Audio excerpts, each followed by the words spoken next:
As the Democratic Party stumbles through its resistance to President Trump's agenda, there is one resounding voice that has been largely quiet. That's former President Barack Obama.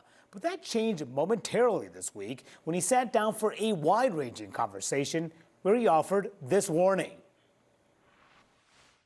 Democracy is not self-executing. It requires people, judges, and people in the Justice Department and people throughout the government who take an oath to uphold the Constitution. It requires them to take that oath seriously. And when that isn't happening, we start drifting into something that is not consistent with American democracy. It is consistent with autocracies. Excellent panel is back. A lot of Democrats want to hear more of that.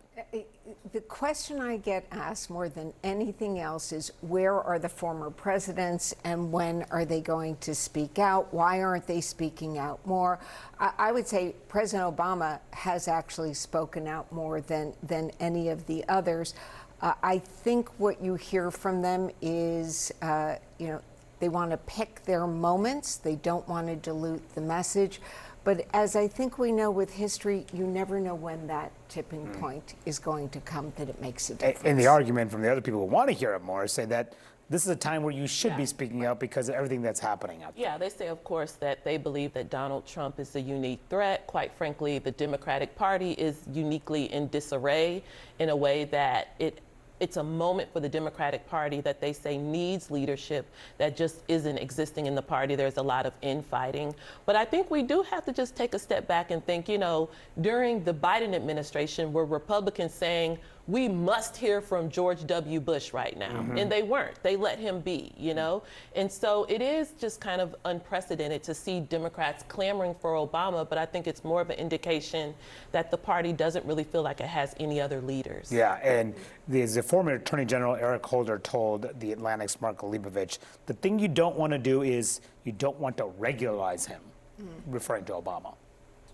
I think referring to Trump, actually, to normalize the I guess he's referring to Trump. I read it as Obama. But I think he's talking about Obama. But the whole idea here, I think, is, and President Obama subscribes to this, President Bush does, there's one president at a time. And so they have been very consistent in their reluctance. However, it's also, if they speak too much, they become a lightning rod, and then the Trump administration is able to use them as a foil. So President Obama, in his reminded me of his job before president.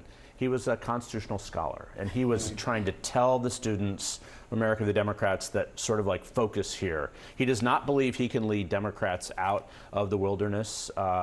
If that was the case, if Democrats listened to him, Kamala Harris would have been elected, et cetera. Hillary Clinton would have been as well. But he is just trying to sort of nudge them along. But I think institutions, talking to lawyers, law firms, and others who can stand up, and urging them to hold the line. Yeah, we'll see what he does in the run-up to the midterm elections. I'm sure we'll hear more from him. We'll see if that happens sooner than in the past. I do want to ask one purely political question, Megan. There are articles both in Politico and the New York Times today about just flat-out disarray within the Democratic National Committee and unhappiness with DNC Chair Ken Martin. Rahm Emanuel, who's done a lot of different things, ambassador, mayor of Chicago, White House chief of staff, he says we're in the most serious existential crisis with Donald Trump, both at home and abroad, and with the biggest political opportunity in a decade. And the DNC has spent 6 months on a firing squad in the circle and can't even fire a shot out.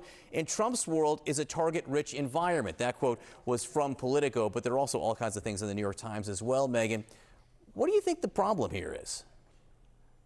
I mean, Rahm is not wrong. I think that we lack leadership both in the Congress and at the DNC to an extent. I think that we were given a broken party to move forward, and we need to do that. And we need to look inside and make sure that we are cleaning up our own house before we go forward. But the problem is there's no aligned vision on how to move forward. And I think the DNC is trying to figure that out now. The bigger problem here is the donors are responding to this and reacting, and we need donors to win in 26. So the DNC and the Democratic Party does not have much longer to get it together. They need to do this very, very quickly before the end of the summer to be able to move forward.